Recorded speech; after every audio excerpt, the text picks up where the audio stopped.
président de l'Assemblée nationale Vương Đình Huệ plaide pour le renforcement de la coopération entre le Vietnam et la province de Yunnan. Les experts proposent de prolonger la réduction de 2% de la taxe sur la valeur ajoutée afin de continuer de soutenir la reprise économique. Les bâtonnets d'encens du village Cao Thon se caractérisent par leur parfum unique. Cao Thon est l'un des plus anciens villages de fabrication d'encens du Vietnam.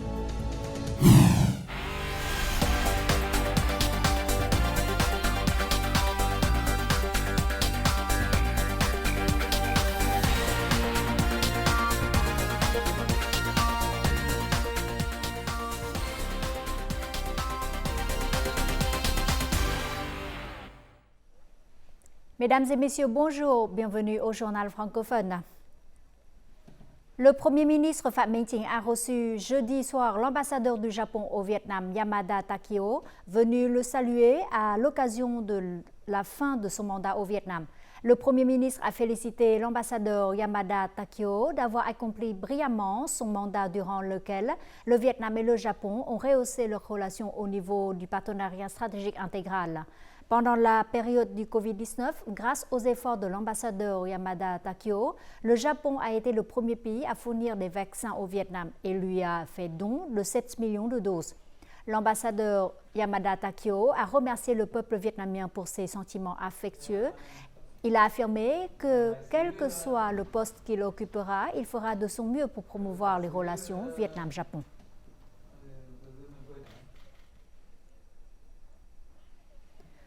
Le président de l'Assemblée nationale, Vương Đình Huệ, est arrivé aujourd'hui à Kunming, entamant une visite de travail dans la province chinoise de Yunnan.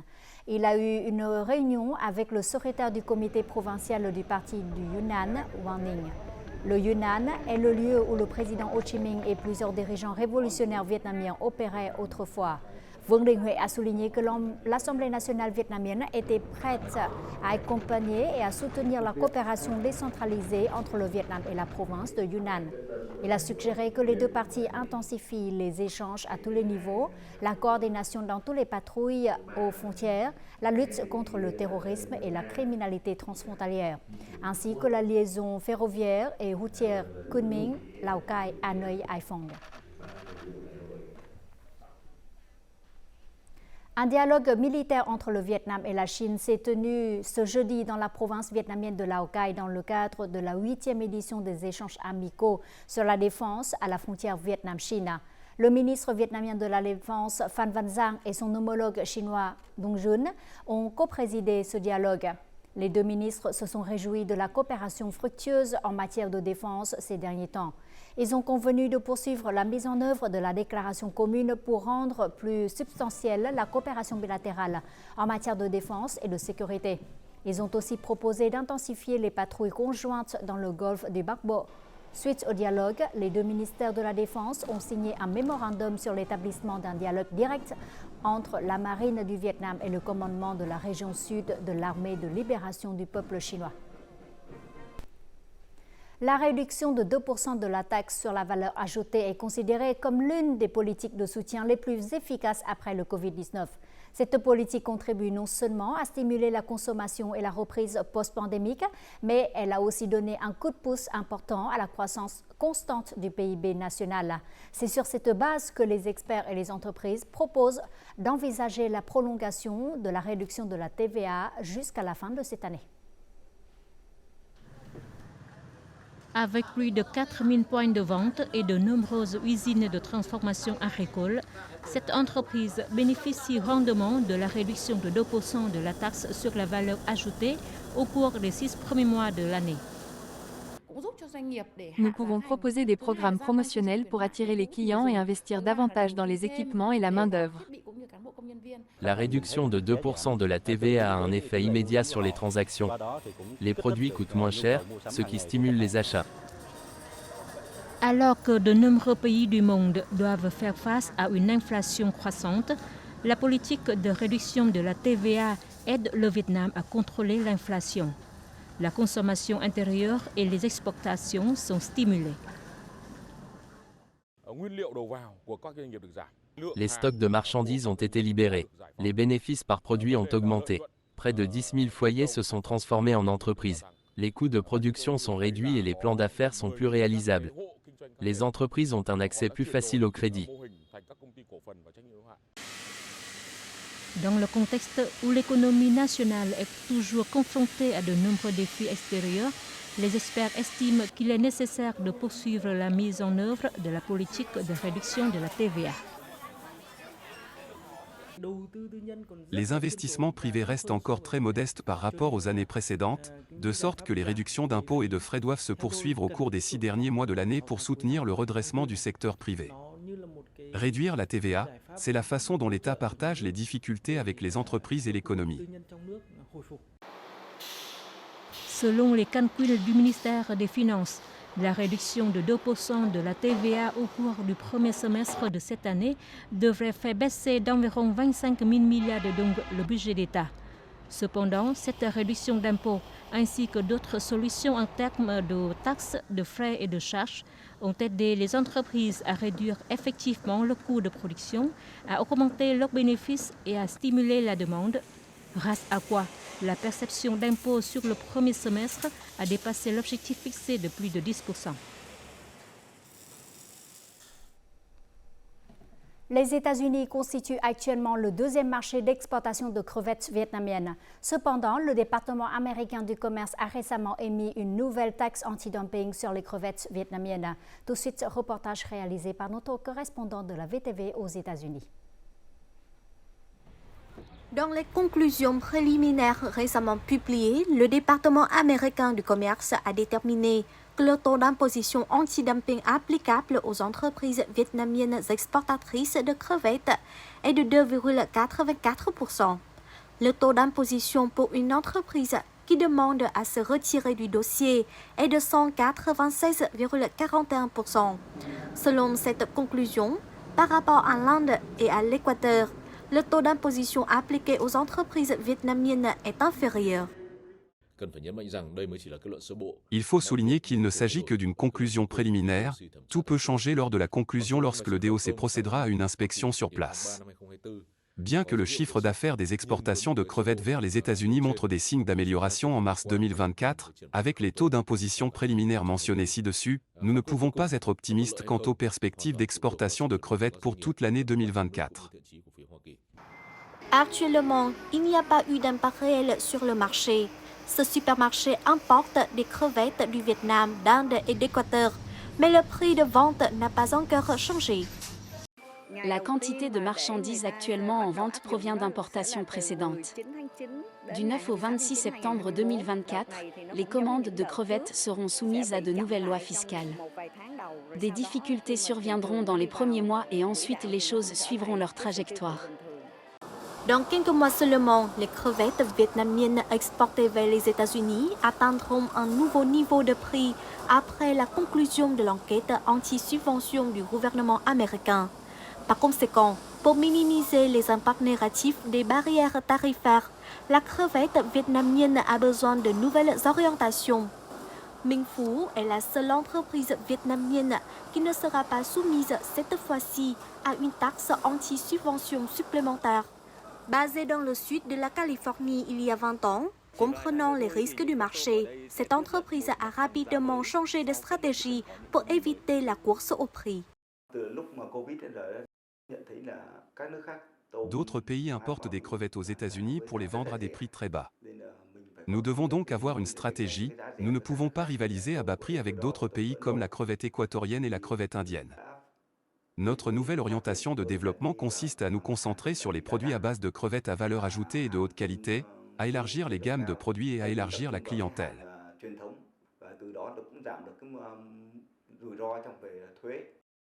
L'année dernière, les exportations vietnamiennes de crevettes vers les États-Unis ont atteint plus de 680 millions de dollars. La société Minh Phú y a contribué à hauteur de 100 millions. Cette année, elle continue d'introduire de nouveaux produits destinés au segment haut de gamme. L'offre d'entrepôts frigorifiques au Vietnam devrait augmenter de 70% au cours des 5 prochaines années. Telle est la prévision de FinGroup, une agence de données et de notation de crédit sur le marché de la chaîne logistique de froid. Ces dernières années, l'entreposage frigorifique est devenu un segment émergent du marché de l'immobilier industriel. Malgré son énorme potentiel, ce secteur sera confronté à une concurrence féroce face à une offre croissante. Selon Vingroup, le Vietnam compte actuellement plus de 100 entrepôts frigorifiques d'une capacité totale de plus d'1 million de palettes. Au cours des 3 dernières années, l'entreposage frigorifique est devenu l'une des industries les plus attractives pour les investisseurs, avec une capacité ayant augmenté de 48%. La demande d'entrepôts frigorifiques du Vietnam provient principalement de l'industrie de transformation des fruits de mer et l'industrie des aliments frais.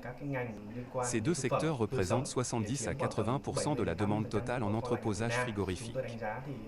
Nous estimons qu'entre 2024 et 2028, la demande d'entreposage frigorifique au Vietnam augmentera de 11% par an. Selon la compagnie d'études du marché immobilier JNN Vietnam, le Vietnam est l'un des pays d'Asie du Sud-Est à la croissance la plus rapide en termes de développement des chaînes logistiques du froid. L'amélioration des infrastructures est une condition nécessaire à l'expansion des entrepôts frigorifiques. Cependant, certaines régions du pays disposent actuellement d'une offre excédentaire d'installations de stockage frigorifique. Nous avons constaté une offre excédentaire dans certaines régions en raison d'un surinvestissement, en particulier dans la région du Nord. Cependant, au cours des 5 prochaines années, le nombre de fusions et d'acquisitions d'entrepôts frigorifiques va augmenter. Les grandes entreprises achèteront des entrepôts plus petits, résolvant ainsi l'offre excédentaire. Au nord, la concurrence entre les fournisseurs d'entrepôts frigorifiques est féroce et les prix ont tendance à baisser. La situation dans le sud est actuellement stable. Cependant, le marché deviendra plus compétitif au cours des 2 prochaines années en raison de l'augmentation de l'offre d'entrepôts frigorifiques. Le secteur des entrepôts frigorifiques est fortement affecté par les changements saisonniers dans la demande de biens et les fluctuations économiques. Les fournisseurs doivent donc clairement comprendre les besoins des clients. De plus, il est important que les fournisseurs sélectionnent stratégiquement les emplacements où construire des entrepôts frigorifiques. Tout de suite, les taux de change et l'indice de la bourse du Vietnam.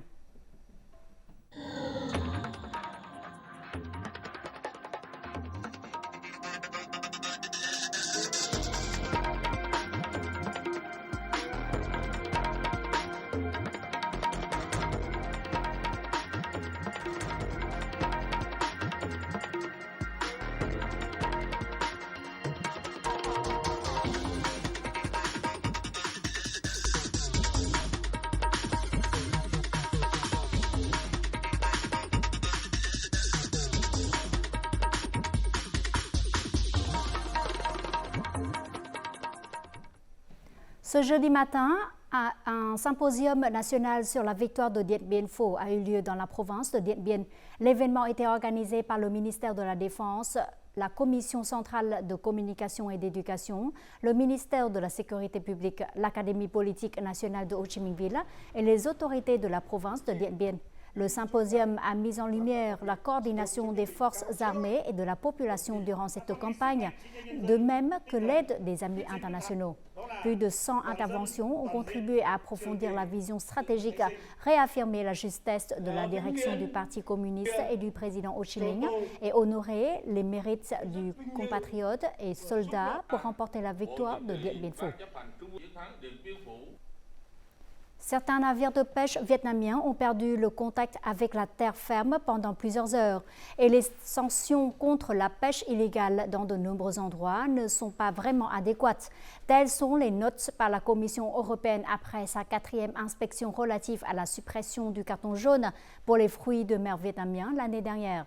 Face à cette situation, 28 provinces côtières ont redoublé d'efforts pour prévenir la pêche illégale non déclarée et non réglementée. Nous en saurons plus. Depuis le début de l'année, la province de Bà Rịa Vũng Tàu a délivré des numéros d'immatriculation à près de 600 bateaux qui n'ont pas obtenu de permis de pêche. Pour les propriétaires de bateaux comme Dick, c'est un énorme changement. Désormais, avec la plaque d'immatriculation, quand je vais pêcher ou vendre du poisson, les gens sauront que c'est mon bateau. Actuellement, 100% des navires de pêche vietnamiens sont déjà dotés d'équipements de surveillance et de journaux de voyage électroniques. En effet, dans les deux provinces de Bà Rịa Vũng Tàu et Bình Định, récemment, tous les navires de pêche perdant le contact pendant 6 heures seront signalés et avertis. Cette mesure permet de minimiser les risques de franchissement des frontières maritimes. Si un navire de pêche viole la réglementation INN, le port de pêche qui gère ce navire et les autorités locales doivent en assumer la responsabilité. Le plus difficile maintenant est de gérer près de 15 000 navires de 12 à 15 mètres de long dans 28 provinces côtières. Il s'agit de navires qui n'ont pas besoin d'équipement de surveillance. Le risque de pêche INN est donc plus élevé. Nous espérons que le ministère de la Défense prêtera attention et soutiendra directement les provinces dans l'escorte des navires de pêche qui pratiquent intentionnellement la pêche INN. Nous mettrons en œuvre 2 nouveaux décrets gouvernementaux sur l'immatriculation des bateaux de pêche. Les navires de pêche non enregistrés ne seront pas inclus dans le système de gestion de surveillance et ils ne seront pas équipés d'équipements de navigation. L'objectif fixé pour 28 provinces côtières est qu'aucun navire de pêche ne se livre pas à la pêche INN à l'avenir. Le ministère de l'Agriculture et du Développement rural a proposé la participation de l'ensemble du système politique local à la prévention des violations INN et la responsabilité des dirigeants dans la suppression du carton jaune. La sécheresse et l'intrusion d'eau salée sont de plus en plus graves dans le delta du Mekong. On estime qu'environ 50 000 foyers manquent d'eau courante en cette saison sèche. Actuellement, les localités mettent en œuvre de nombreuses solutions pour apaiser la soif des habitants. Chaque réservoir comme celui-ci peut contenir 5 mètres cubes d'eau douce. Ils sont transportés quotidiennement vers les communes reculées de la province de Bến Tre. Les gens n'ont plus à s'inquiéter du manque d'eau pour le quotidien. Les réservoirs d'eau sont acheminés vers les villages les plus lointains, qui sont les plus touchés par la sécheresse et la salinité. Tous les jours, de 7h à 19h, même la nuit en cas de besoin. Cette année, la saison sèche s'annonce assez sévère. On prévoit qu'environ 50 000 ménages ruraux du delta du Mekong manqueront d'eau douce. Dans de nombreuses localités côtières, les habitants doivent acheter de l'eau potable au prix de 50 000 dong le mètre cube. Afin de soutenir les gens, à Bến Tre, les factures d'eau des ménages baisseront de 10% en avril et en mai. Nous sommes très préoccupés par la pénurie d'eau. Nous avons demandé aux usines d'eau douce d'assurer les approvisionnements quotidiens pour les localités affectées par la salinité. Nous avons investi dans des travaux visant à traîner de l'eau douce des rivières vers les zones à haut risque de pénurie d'eau. Sur le long terme, les localités du delta du Mekong recommandent au gouvernement d'allouer rapidement des capitaux pour consolider les écluses contre la salinité et augmenter la capacité des usines d'eau potable, en particulier dans les zones gravement touchées par la sécheresse et la salinité. Le Salon international du tourisme du Vietnam 2024 VITM s'est ouvert ce jeudi matin à Hanoï. Placé sous le thème « Tourisme au Vietnam, transition verte pour le développement durable » et organisé par l'Association du tourisme au Vietnam. Cet événement rassemble cette année plus de 700 entreprises venant de 55 provinces et grandes villes vietnamiennes, ainsi que de 16 pays et territoires. 450 stands en tout, dont un bon quart d'entreprises étrangères. Selon les prévisions, plus de 80 000 visiteurs sont attendus à ce salon qui devrait permettre la signature de très nombreux accords de coopération entre voyagistes vietnamiens et étrangers. Après plus d'un mois de procès, Trương Mỹ Lan, présidente du conseil d'administration du groupe immobilier Vạn Thịnh Phát, a été condamnée à la peine de mort pour fraude massive, détournement de fonds et bovins. Le tribunal de première instance a prononcé 4 peines d'emprisonnement à perpétuité contre 3 anciens dirigeants de la Banque commerciale de Saigon SCB et une ancienne responsable du département d'inspection et de contrôle bancaire de la Banque d'État. Les autres accusés ont été condamnés à des peines allant de 3 ans de prison avec sursis à 18 ans de prison.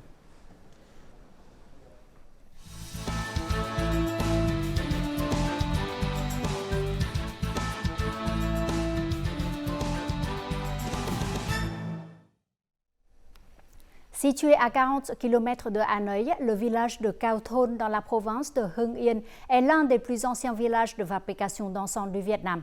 Le métier d'encens au muc y a commencé à la fin du XVIIIe siècle. Chaque foyer de Cao Thon a ses propres recettes qui sont transmises de génération en génération. Nous en saurons plus sur ce métier artisanal dans ce chapitre Le Vietnam en un clin d'œil. Dans cette maison communale est vénérée la fondatrice de la fabrication de l'encens du village de Cao Thon.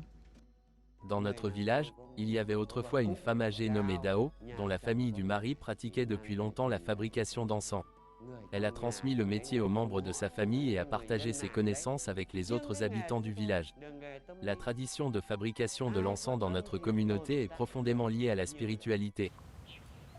La caractéristique de l'encens du village de Cao Thon réside dans le savoir-faire. Chaque famille a sa propre formule secrète d'affinage et de mélange de la poudre d'encens, ce qui crée des bâtonnets d'encens au parfum unique. Dans la communauté, les fabricants d'encens sont considérés comme des guérisseurs traditionnels. Ils créent des remèdes et leur propre mélange d'encens.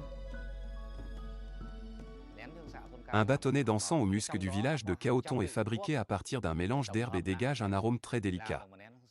Parmi ces variantes, la saveur bac émocé contient l'essence douce des fleurs d'osmanthus et une autre connue sous le nom de cardamome, dérivée du fruit aromatique couramment utilisé dans la fabrication de l'encens et dans la cuisine vietnamienne. De plus, il y a le citronnier, cultivé principalement dans le nord et orné de petites fleurs jaunes. Durant sa saison de floraison, nous récoltons ces fleurs, prisées pour leur doux parfum et leurs propriétés médicinales. Ces ingrédients sont indispensables pour la fabrication de l'encens au musc. Selon les artisans du village, toutes les plantes médicinales destinées à la fabrication de l'encens doivent être récoltées dans la forêt. Il y en a 36 en tout. Les bâtonnets d'encens de Cao Thon se vendent non seulement au Vietnam, mais aussi à l'étranger, en Inde, en Thaïlande, au Cambodge, en Allemagne et en France. Quant aux touristes, ils sont de plus en plus nombreux à s'intéresser à la fabrication des bâtonnets d'encens. Parmi les 36 herbes traditionnelles utilisées pour fabriquer de l'encens, certaines variétés de plantes s'entremêlent, dont le pin. Réputés pour leur bois parfumé et leur richesse en huile, les pins contribuent largement au mélange aromatique. Lorsque la poudre de pin est mélangée aux herbes traditionnelles, elle confère au bâton d'encens un parfum durable et envoûtant. Le processus de fabrication de l'encens commence par le broyage des herbes et des médicaments traditionnels. Ces ingrédients sont ensuite soigneusement mélangés selon la recette secrète de chaque artisan, créant ainsi un encens à l'arôme unique. Les artisans passent souvent de nombreuses années à rechercher et à expérimenter leurs recettes pour créer un nouveau parfum. Au fil du temps, ils découvrent de nouveaux ingrédients, préservant ainsi la particularité de l'encens au sein de la lignée familiale. Pour maîtriser l'art de fabriquer de l'encens au musc, il faut avoir une véritable passion et un amour ardent pour le métier. Cela permet aux artisans de s'immerger pleinement et de produire des bâtons d'encens exceptionnels. Il s'agit généralement d'une tradition familiale transmise d'une génération à l'autre.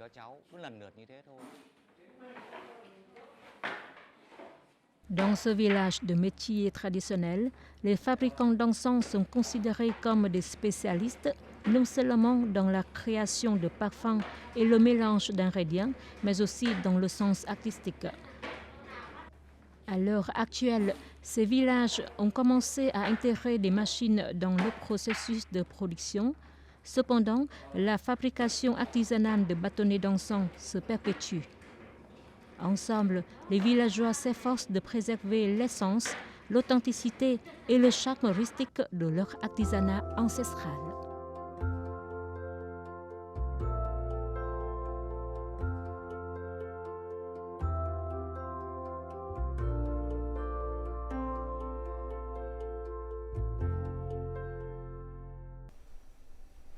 Découvrons tout de suite les prévisions météo.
Les informations sur la météo a clôturé notre journal. Merci pour votre fidélité. Au revoir et à très bientôt.